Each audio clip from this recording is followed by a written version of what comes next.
Now let's talk about Uber. It's practically a household name. Uber is an American transportation company mainly known for its ride-hailing services. Over the past year, Uber has signed multiple deals with Indian military bodies, the Air Force, the Navy and the Coast Guard, to provide transportation services for military personnel and their families. But these deals have run into trouble. Critics have flagged major security concerns, and now the agreements are being scrapped. So what were the risks? And do other countries have similar deals? Here's the report. Uber is an American app-based cab-hailing company. It's used by millions across the world, and India is no exception. So last year in December, Uber signed a deal with the Indian Coast Guard. In September this year, they signed another deal, this time with the Indian Navy. And in the following month came a third deal, this with the Indian Air Force. So 3 deals within the span of a year, and their goal was the same: to provide transportation solutions to military personnel and their families, or, as per the agreement, to provide reliable, convenient, safe and economical travel services. As wordy and ideal as the plan sounds, it's being scrapped now.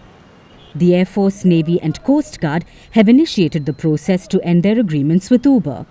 This is being done as a precautionary step after a huge backlash. As soon as they were signed, the agreements raised alarm in India.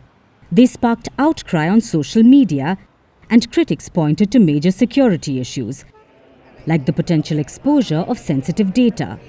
Critics claim that Uber will be able to access travel details and personal information of the users. While these are only risks, experts say that with this deal, sensitive data could be compromised.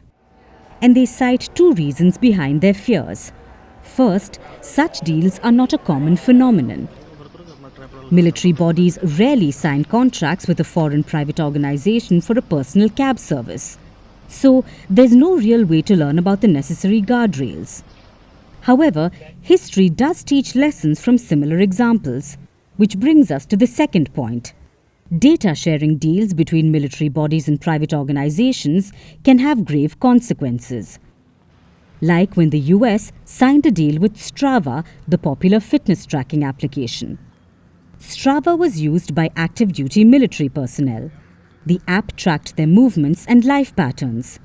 This applied to military personnel in conflict zones like Afghanistan and intelligence officers in covert operations. This was highly sensitive classified military information.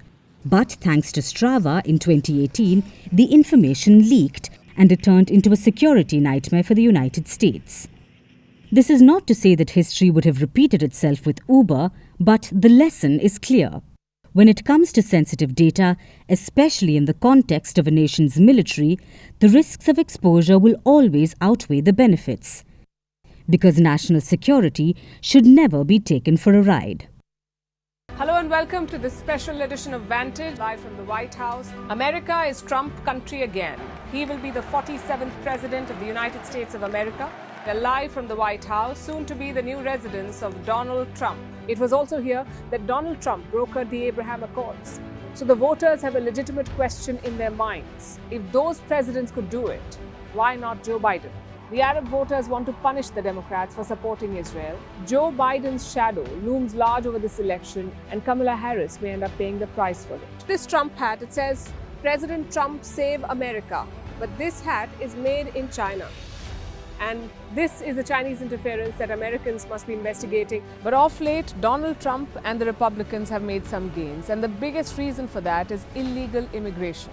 This is more than just a march, they say. This is a demand for accountability. The excitement, the tension is palpable. You can see the security presence. You can see the number of police cars, government buildings like these again fenced up. We're at Harvard University, the alma mater of Kamala Harris. As the night progressed, numbers came in thick and fast, and Donald Trump was soon declared the winner. It's being called a historic comeback. Another American presidency will begin.